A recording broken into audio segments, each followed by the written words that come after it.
اس ڈرامے کے آنے والی قسطیں شدت، جذبات اور فیصلہ کن موڑ سے بھرپور ہوں گی، کیونکہ نفیس، گل اور احمر کے درمیان پیدا ہونے والے تناؤ ایک ایسے دھماکہ خیز مقام پر پہنچ چکا ہے جہاں سے واپسی ممکن نہیں۔ کہانی کا ہر کردار اب اپنے انجام کی طرف بڑھ رہا ہے اور ناظرین کے لیے ہر لمحہ سانس روک دینے جیسا بن گیا ہے۔ جیسے ہی نفیس گل کو بالوں سے پکڑ کر کھینچتا ہے اور تھپڑ مارنے کا بدلہ لینے کی کوشش کرتا ہے، احمر کا سامنے آنا گل کے لیے ایک نئی ہمت بن جاتا ہے۔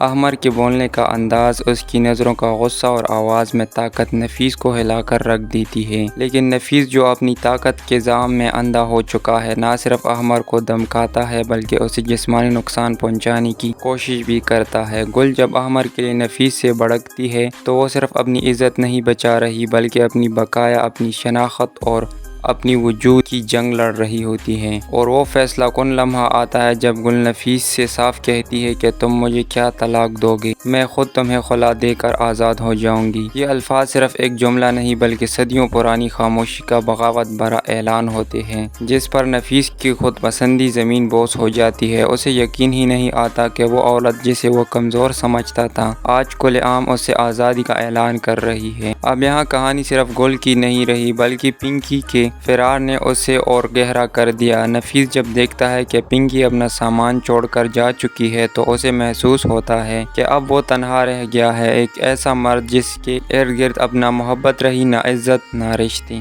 نفیس کی ماں اگرچہ اس سب کو ہلکا لے رہی ہے مگر نفیس اندر سے ٹوٹ چکا ہے۔ وہ جانتا ہے کہ اب اگر گل بھی چلی گئی اور پنکی بھی تو دنیا اس پر انگلی اٹھائے گی، اسے ظالم سمجھے گی اور یہی اس کے غرور کی سب سے بڑی شکست ہوگی۔ سوال یہ نہیں کہ نفیس طلاق دے گا یا نہیں، سوال یہ ہے کہ کیا گل واقعی اب وہ دروازہ بند کرے گی جس کے پیچھے اس کی تکلیف، ظلم اور صبر دفن ہے، یا ڈرامہ ایک نیا موڑ لے گا۔